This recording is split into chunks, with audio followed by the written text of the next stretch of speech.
Estamos ao vivo aqui ensaiando e não é fácil, né? A primeira vez, em dois, dividindo uma mesma tela, mas estamos aqui com esse propósito de partilhar informações. Já convidamos o nosso segundo, né, convidado, que é eu estou aqui com o doutor Alceu. Boa noite. Psiquiatra, e do outro lado está chegando agora o doutor Cincinato, que é obstetra, que é aquele que traz a vida. Então, ninguém melhor, ele não poderia faltar nessa live, porque eu, como uma humanista, né, no meio aqui, eu precisava de um lado técnico, né, e exatamente o obstetra, que é o médico que auxilia muito de trazer na vida, né, no surgimento, no auxílio da vida. Será que ele entrou? Só o seu.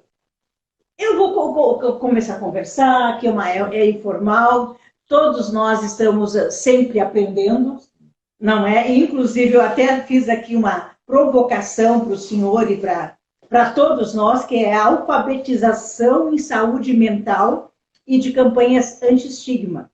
Realmente, né, nós precisamos nos alfabetizar da importância do cuidado da saúde mental. Nós sempre nos ficávamos circunscritos à parte externa, né, do corpo, que institucionalmente foi isso. Bem, então, boa noite novamente, agora já mais organizados. Prevenir o suicídio, é possível? Eu não gostaria de falar nesse tema. Aliás, nós não gostamos. Eu tenho certeza até que o doutor Alceu, que tem todo essa experiência e esse trato, né, esse manejo durante muitos anos, não gosta também. Mas é preciso, sim, que nós falemos e nos envolvamos no assunto. E que nós possamos, né, sermos um farol de luz para essas pessoas que sofrem. Vamos partilhar a nossa luz, a nossa esperança e vamos, né, praticar a escutativa. Muitas vezes a pessoa que tira a sua própria vida, ela não quer tirar a sua vida. Ela quer tirar a dor que ela está sentindo por aquele sentimento que ela está vivenciando. São muito graves, né? E os dados, os números relacionados a nível de mundo. A cada 40 segundos, gente, 40 segundos, uma pessoa se suicida no mundo. Se agravou, sim, depois da pandemia, ou durante a pandemia, né? E 40 segundos, 30 segundos, por aí. E a cada 3, isso é suicídio consumado. E a cada 3 segundos, uma pessoa tenta o suicídio, provoca o suicídio.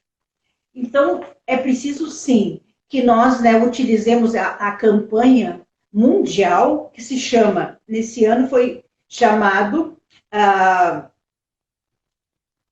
Campanha Mundial de Criar Esperança por meio de ação referente a ações que façam com que o indivíduo se envolva.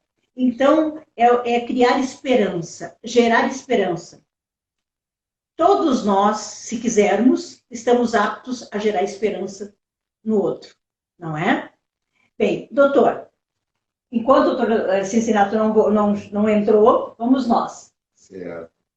Bom, Setembro Amarelo está acabando, né? Mas justamente a nossa ideia no finalzinho de setembro poder trazer para que se estenda, né, ao longo de 12 meses do ano, né, a ideia de prevenção do suicídio. Realmente falar sobre suicídio até bem pouco tempo atrás era algo que nem era permitido que se colocasse nas redes sociais ou que se pudesse abordar publicamente, mas se viu que isso era um mito e cada vez mais a gente precisa falar sobre um tema polêmico, um tema muito difícil, um tema desafiador, né, e que as pessoas tendem a evitar. E a nossa ideia hoje era poder abordar um pouco a questão da prevenção do suicídio. Como foi dito, né, a cada segundo 40 pessoas cometem suicídio no mundo. No Brasil são 32 suicídios por dia. O suicídio no Brasil está entre as 3 principais causas de morte entre 15 e 35 anos no nosso país. Na adolescência está entre a primeira causa de óbito.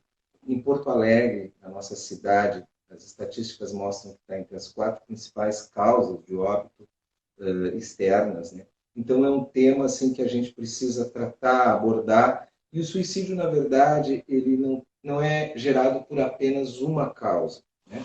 Mas antes eu gostaria de falar um pouquinho a origem do Setembro Amarelo, né? Como é que surgiu? Nos anos 90, em 1994, um jovem americano chamado Mike Henry, que tinha um Mustang amarelo, cometeu suicídio. Na ocasião do seu velório, por ele ter uma personalidade muito afetuosa e querida, os seus amigos levaram uma cesta com uma série de fitas e cartões onde dizia: se precisar, peça ajuda. Essa manifestação teve um impacto muito grande nos Estados Unidos e em 2003 a Organização Mundial da Saúde considerou o dia 10 de setembro e o mês de setembro como Setembro Amarelo, um mês de conscientização e de prevenção ao suicídio. Então, nós temos, assim, basicamente, né, do ponto de vista psiquiátrico, a gente sabe que muitas das causas que levam a pessoa a cometer o suicídio estão envolvidas com fatores genéticos, fatores, né, biológicos, fatores familiares, ambientais, crises vitais na vida, ou seja, a adolescência é uma crise vital, a chegada na terceira idade é uma crise vital, crises acidentais na vida de um indivíduo, a perda de um emprego, a situação da própria pandemia. A união desses fatores pode levar uma pessoa a cometer o suicídio. E tem uma situação muito grave, que também é muito pouco falada. Uma pessoa que comete suicídio, ela impacta significativamente de forma crônica mais 6 pessoas ao seu entorno, gerando muita culpa nos familiares e nos amigos. Então, isso se chama na questão também do tratamento da pós-venção. Nós sabemos que as principais causas, quando se detecta um transtorno psiquiátrico em uma pessoa que cometeu suicídio, as principais causas estão relacionadas aos transtornos psiquiátricos que envolvem transtornos afetivos, como o transtorno do humor bipolar, transtornos depressivos, dependência química, esquizofrenia e transtornos de personalidade. Os transtornos borderline de personalidade e personalidade onde as pessoas tendem a ser mais impulsivas são as pessoas de maior fator de risco. Mais adiante a gente vai ver um pouquinho o que a gente não deve fazer e o que a gente deve fazer com uma pessoa que está próxima de nós e que dá algum indício de que vai cometer algum ato suicida. Nós sabemos que o suicídio muitas vezes é dividido em graus de risco em 3 questões. A ideação suicida, ou seja, pensar no suicídio. O plano, ou seja, a pessoa que faz o plano e dá um indício. E a execução. Nós, homens, cometemos suicídio 3 vezes, tentamos suicídios 3 vezes menos do que as mulheres. Mas nós chegamos ao óbito 3 vezes mais do que as mulheres. Os suicídios em homem tendem a ser de forma mais trágicas e nas mulheres fatais. E as mulheres tendem a cometer mais vezes, mas não chegam à forma fatal. Então, Esther, vamos ver se a gente consegue chamar o nosso diretor. Essa é uma iniciativa também do Hospital Materno Infantil Presidente Vargas, né? Então, nós vamos chamar o diretor. Sim, porque, na realidade, é um nascedouro de pessoas, né? O hospital, o doutor Alceu é diretor técnico do Hospital Materno Infantil Presidente Vargas, e nós, o doutor Cincinato, obstetra, ele é diretor-presidente do hospital também Materno Infantil, e essa iniciativa é nossa, exatamente de trabalhar com as pontas, né? Sim. Eu estou aqui como mediadora, exatamente falando em esperança, que é possível sim. Nós temos muitos tratamentos, não é? Há um grande preconceito ainda quanto às terapias, etc. O doutor Cincinato vai falar também a respeito dos serviços que nós temos. E o hospital, eu fiquei muito encantada quando conheci pela primeira vez a quantidade de trabalhos que são desenvolvidos lá no hospital, que podem, né, ser disponibilizados através do SUS. Ele é 100% SUS, não é? E, então, vamos tentar ver se a entrada dele aqui. Tu já chamaste o Cincinato? Já, e ele não... Mas eu vou tentar chamar o Cincinato por aqui. E aproveitando, não é? Eu gosto bastante de filosofia, então, como dizia Khalil Gibran, né? Escuro e nebuloso é o início de todas as coisas, mas não o seu fim. Então, nós, como estamos experimentando essa nova forma de comunicação, certamente nós vamos cometer erros. Tem ali no mais um, ver se tu consegue chamar ele novamente, Stella. Tá, eu vou tentar. Eu já tentado.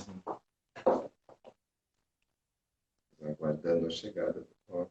Vamos ver. Novamente, ali está o doutor Cincinato. E consegue a chegada do doutor Cincinato. Opa, boa noite, Cincinato, tudo bem? Chegou! Boa noite a todos, tudo bem? Tranquilo? Cincinato. Então, nós pequenos ajustes na câmera aqui. Certo, tá bem. Nós estávamos comentando, e a ideia de te convidar, né, Esther, como obstetra, por favor. Isso, exatamente, doutor. Eu não consegui, eu queria lhe fazer essa surpresa, né? Aqui eu estou com um psiquiatra e com um obstetra, dois médicos. O senhor, né? Dificilmente alguém que eu pergunto, não, eu tive 2 filhos lá no hospital com o doutor Cincinato. Então, o senhor auxilia a vida e nós queremos valorizar a vida. O Setembro Amarelo não é, nós não queremos, e mesmo os profissionais que atuam na saúde mental querem que as pessoas continuem vivas. Então, ninguém melhor que o nascedouro de pessoas, que é o Hospital Materno-Infantil Presidente Vargas, que o senhor é diretor-presidente e médico obstetra, não estivesse presente aqui, seria um lapso, né, da nossa parte e também para o nosso público. A ideia, doutor, é que o senhor possa falar um pouquinho para nós sobre os projetos lá do hospital, os comitês de humanização, todo o planejamento que o senhor tem feito, né, e que possam auxiliar, né, nessa questão de prevenção também, que indiretamente, né, atuam na questão da prevenção do suicídio. Na verdade, como vocês falaram, o doutor Esther falou, ali é um nascedouro, né? Ali a gente traz a vida, né? Como a gente diz, e isso é um dom dos obstetras, realmente, né? Tu poder trazer um ser ao mundo é uma condição, assim, dignificante realmente, tanto para a mãe como para o obstetra e para a criança que nasce, né? Isso nos enche de orgulho, principalmente porque o Hospital Presidente Vargas, Materno Infantil Presidente Vargas, ele é um hospital referência para obstetrícia de alto risco, né? Então, ali nós temos vários serviços. Nós temos a medicina fetal, que são aquelas gestantes que têm alterações na gestação, as cardiopatas, nefropatas, diabéticas, hipertensas, né? E que, porventura, tem alguma alteração no período gestacional. Então, a gente acolhe e desenvolve uma obstetrícia de alto risco ali. Nós somos classificados como a maternidade de alto risco, né? E paralelamente a isso, também a gente é um hospital referência em cirurgia ginecológica de alta complexidade, cirurgia videolaparoscópica, né? Uma das residências mais disputadas, digamos, da região sul, é o R4 da cirurgia por vídeo.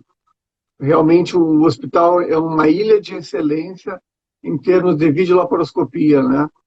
E agora nós caminhamos também para sermos uma excelência em medicina fetal, inclusive com cirurgias intraútero, né? A gente está adquirindo alguns equipamentos que possibilitam o obstetra intervir ainda intraútero, né? Principalmente em gestações gemelares, trigemelares, quadros gemelares, em que tem o risco de um dos bebês virem a óbito intraútero, né? A gente já tem como intervir precocemente e levar a gestação, digamos assim, a idade gestacional possível, 34, 35 semanas, com esses fetos vivos intraútero, né? Então, isso realmente nos deixa muito cheios de orgulho, porque nós estamos colaborando com a saúde materna e fetal do Estado. Diga-se de passagem, o Hospital Presidente Vargas, 45% da população que nos procura é do interior do estado e da região metropolitana. Então, nós somos um hospital de referência estadual, né, na área materno-infantil. Mas, como bem falou o doutor Alceu ali no início, a gente tem que se preocupar muito com a vida, em manter a vida, em prevenir o suicídio, né, principalmente naquelas populações mais expostas, como os drogaditos, né, os que têm transtornos psiquiátricos, como doença afetiva bipolar, os esquizofrênicos, os depressivos, em seus diversos graus, né? E nós temos que, como o doutor Alceu falou, assim, ó, prevenir o suicídio, né? Porque realmente um suicídio impacta em 6 membros da família, isso é uma situação terrível. E até para quem já viu um suicídio, né, que relata isso aí, realmente deixa a pessoa completamente transtornada. Mas nós temos como agir na parte inicial da depressão e auxiliar essas pessoas, né? E um dos orgulhos do hospital, que é digamos, de umas locomotivas, é o serviço de psiquiatria, que nós temos 26 leitos, né? E eu gostaria que o doutor Alceu, assim, ó, falasse um pouquinho sobre o serviço de psiquiatria do hospital. O serviço de psiquiatria do hospital é voltado, né? Nós temos tanto a psiquiatria da infância e adolescência, nós sabemos que muitas vezes assim, os casos de suicídio que ocorrem na adolescência, na vida adulta, muitas vezes são impactados por traumas na infância, né? Nós também, depois eu vou pedir para o doutor Cincinato falar só um pouquinho sobre o CRAI, né? Que também é um serviço de excelência que nós temos lá no hospital. E nós temos a internação para mulheres e adolescentes, né, mulheres gestantes, né, e também o serviço ambulatorial de psiquiatria, onde se atende muitas vezes casos também de depressão pós-parto, né, que levam a situações limítrofes, né, no pós-parto, né, e nós temos o atendimento também ambulatorial de crianças e adolescentes lá no hospital, com residência médica, na formação em psiquiatria, tanto na formação de psiquiatria de adultos, quanto na formação de psiquiatria da infância e adolescência. Mas quanto ao CRAI, que é um serviço de referência também para todo o estado do Rio Grande do Sul, e quanto ao que o Dr. Cincinato pode nos falar um pouquinho sobre os caminhos que o hospital está tomando, eu gostaria que o Dr. Cincinato nos falasse um pouquinho do CRAI. São 2 coisas que eu gostaria de pontuar. Na verdade, 3, assim, ó, só queria, o doutor Esther falou no início, eu sou obstetra, realmente eu sou obstetra, mas eu tenho uma formação bem profunda em administração hospitalar. Eu já fui gestor de 2 hospitais, né? Então, a gente tem uma dedicação especial para desenvolver o hospital na sua plenitude, né? E, além disso, também eu sou cirurgião ginecológico, faço a parte de videolaparoscopia, né? Por isso que eu estou desenvolvendo essa parte no hospital junto com os demais médicos e com o auxílio brilhante do Dr. Alceu, que é nosso diretor técnico, que muito nos honra, né? Mas são 2 serviços que eu quero, assim, realmente chamar a atenção, que a gente trabalha no hospital, que é o CRAI e o SRTN, que é o teste do pezinho, né? O CRAI, na verdade, é o Centro de Referência Infanto-Juvenil, que são aquelas, da infância e da adolescência, que são aquelas crianças que são vítimas de violência sexual ou maus tratos, né? E o CRAI, há 20 anos, o nosso CRAI, ele é referência para todo o Estado. É o primeiro CRAI do Estado, que hoje, agora em outubro está completando 20 anos. Nós passamos por uma reforma. Ter sofrido abuso sexual na infância ou maus tratos na infância Isso. é uma das principais causas dos adolescentes cometerem suicídio na adolescência ou no começo da vida adulta, né? Então, assim, nós temos um serviço preventivo, exatamente a psicologia da saúde, né? Ou seja, nós evidenciarmos a saúde. E o que realmente me chamou muito a atenção no hospital, eu falei antes, doutor, esse evento de hoje, né, é uma iniciativa do Hospital Presidente Vargas, porque lá se nasce, né? Além de o senhor ser um gestor, antes de qualquer coisa, o senhor é um médico humanista. E eu, como humanista, fico muito feliz de poder estar ladeada desses 2 grandes profissionais que veem na medicina, né, o sacerdócio de trazer a vida, de gerar esperança, né, e tratar, né, prevenir. Como a campanha diz, através da esperança, nós podemos gerar ações, e o hospital tem muitos recursos que podem, né, desenvolver ações preventivas ao suicídio. Então, Perfeito. a criança que é acometida de violência sexual ou de violência, como é que é o fluxo lá no CRAI do hospital, doutor Cincinnati? Na verdade, é uma equipe multiprofissional, né, que conta, inclusive, com peritos do DML, que faz a perícia física e psíquica, né, a parte de escuta também, e aonde eles conseguem chegar a um diagnóstico, principalmente quem é o agressor, qual o nível que se encontra, né, e o que nós observamos é que a maior parte das vezes o agressor é da família ou está próximo da vítima, né. Então, é uma situação bem conflitante, né? Porque muitas vezes a gente vê a mãe com a criança no colo, ou uma adolescente de 9 até 14 anos, né? Mas às vezes está ladeado de um pai ou de um padrasto que é o abusador. E isso aí, nós temos a parte da perícia que nos ajuda a elucidar, entendeu? Juntamente com o DML, nós temos o DECA, que é a parte da polícia, né? Que, digamos, que faz o boletim de ocorrências, que nos dá todo o suporte policial para o nosso trabalho, que é muito importante. E fora isso, nós temos os pediatras que acompanham as crianças, nós temos os ginecologistas que fazem a parte de perícia, né?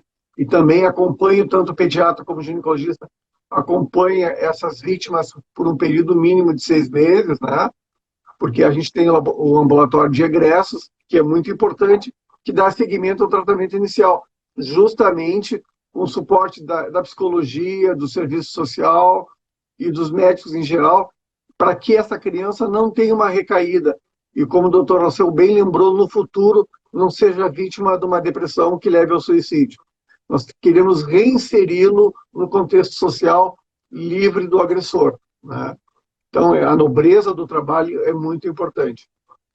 E, como eu estava citando anteriormente, o CRAI passou por uma ampla reforma, né, com auxílio da AME, que é a Associação dos Amigos do Hospital Presidente Vargas, e agora a gente pretende aprofundar ainda mais essa reforma, com auxílio do Ministério Público e do Tribunal de Justiça e da Secretaria Municipal da Saúde, na figura do secretário e do prefeito, né, que se comprometeram em tocar a obra de ajuste e de aumento da complexidade em todos os níveis do CRAI, inclusive para mulheres agora no futuro vítimas de violência sexual também, que é uma das grandes lacunas que tem na nossa cidade. Então, realmente, a gente está redimensionando o hospital na sua plenitude. Mas antes de eu entrar no SRTN, que é o teste do pezinho, eu queria lembrar que o hospital também ele é materno-fetal, é materno-infantil. Então, nós temos a pediatria, nós temos a neonatologia, nós temos a UTI NEO, a UCI NEO e também a UTI pediátrica, né? Então, ele realmente é um hospital completo. E ele passou por uma ampliação dos seus serviços no último ano agora, em decorrência do fechamento da maternidade e da área materno-infantil, que inclui a maternidade e a pediatria do Hospital São Lucas da PUC. Então, a gente absorveu o serviço de pediatria da PUC na sua amplitude e muitas das referências obstétricas. Então, o nosso hospital está precisando ser redimensionado como um todo, porque o centro obstétrico se tornou pequeno, o alojamento conjunto se tornou pequeno, então a gente está redimensionando em todos os níveis do nosso hospital. Em março, agora, a gente abriu 20 leitos novos de pediatria, um andar totalmente reformado, né, para justamente dar vazão a esses pacientes que antigamente eram da PUC, Hospital São Lucas, e agora são do Hospital Materno Infantil Presidente Vargas.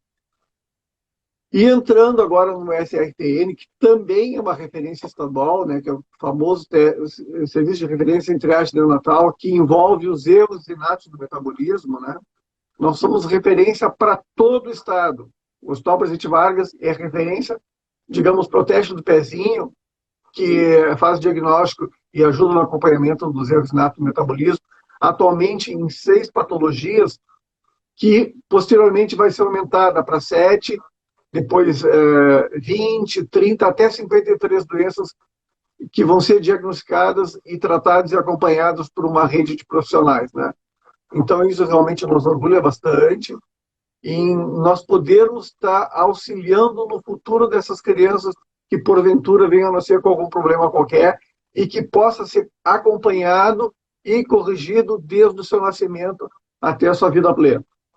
Então, realmente, nesse sentido, nós estamos levando o hospital para frente, né? E como o doutor Alceu disse, nós temos outros planos. A gente pretende abrir uma UTI adulto com pelo menos 5 a 6 leitos, porque a complexidade do hospital aumentou muito. E hoje nós precisamos de ter essa retaguarda, que nos é fornecida por outros hospitais próximos da região, mas a gente tem que aprender a caminhar sozinho e nesse espírito desenvolver o hospital como um todo. Eu gostaria que o Alceu falasse alguma coisa na parte técnica, que eu tenho solicitado bastante dele. Sim.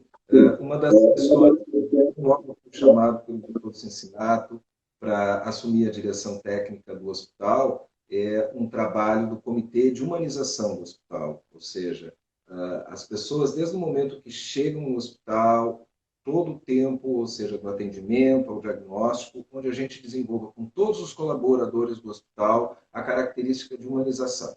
Então, esse comitê ele está em formação, em breve. Nós também temos planejado uma brinquedoteca para as crianças do hospital, né? Estamos trabalhando o fluxo, e como a gente vê, né? Ou seja, nós estamos falando de suicídio, mas inevitavelmente a gente fala em prevenção do suicídio. A gente está falando em prevenção quando começa lá na gestação, depois na primeira infância, e o hospital é que contempla muitas vezes, tanto na questão do atendimento da psiquiatria, como no próprio CRAI também, que nós temos psiquiatras, e como nesse planejamento de humanização do hospital, para que todos os colaboradores possam ter uma linguagem muito alinhada com nossos usuários, que são 100% SUS. O Hospital Materno Infantil Presidente Vargas é um hospital 100% SUS, público, gratuito, né? Enfim. E nós vemos aqui, então, assim, que a prevenção do suicídio passa por um esforço conjunto de vários pilares da nossa sociedade. Do Executivo, no Parlamento, atualmente em Porto Alegre, nós temos a Frente Parlamentar de Prevenção ao Suicídio, a primeira vez que se criou em Porto Alegre a Frente Parlamentar, e principalmente, uma coisa que sempre o prefeito sempre fala muito nisso, a sociedade civil organizada, né? Ou seja, esse é o grande motor, né? A sociedade civil organizada, nós temos assim o Centro de Valorização da Vida, que é 188, que é um parceiro muito grande, ou seja, que é muitas vezes quem dá a primeira escuta para a pessoa que está em desespero, para a pessoa que precisa de uma escuta mais compreensiva. E lá no finalzinho daí eu vou falar algumas questões bem de manejo mesmo. O que a gente deve fazer e o que a gente não deve fazer quando a gente está diante de uma pessoa que pede ajuda em relação à questão do suicídio. Esther? Sim. É muito importante essa fala quanto aos serviços disponibilizados.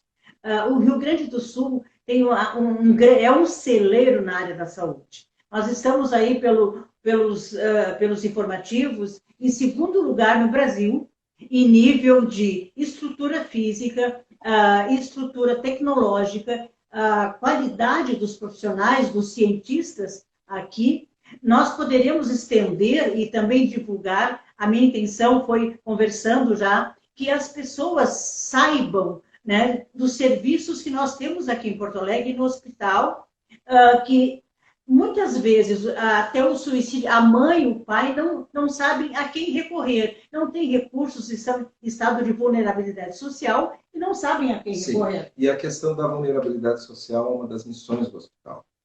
Quanto à Secretaria da Saúde do município, eu acho que vocês devem ter percebido que ao longo desse mês os relógios digitais da cidade apontavam muito sobre a questão do Setembro Amarelo, foi uma campanha. Nós tivemos uma caminhada também, né, próximo do dia 10, na Redenção. Nós temos 2 grandes serviços de acolhimento emergencial. Nós temos o PESME, que é o postão da Vila do IAPI, onde tem um atendimento 24 horas, né, em psiquiatria, para aquelas pessoas que chegam tanto adulto quanto crianças, tá? E nós temos também o postão da Vila Cruzeiro, o PAX, que tem também atendimento emergencial 24 horas, no que tange atendimento psiquiátrico para quem, como dizia, os cartões amarelos, se necessitar, peça ajuda. Então nós temos na Secretaria da Saúde 2 grandes serviços e o Hospital Materno Infantil atende essa questão da vulnerabilidade social em mulheres e crianças. Perfeito.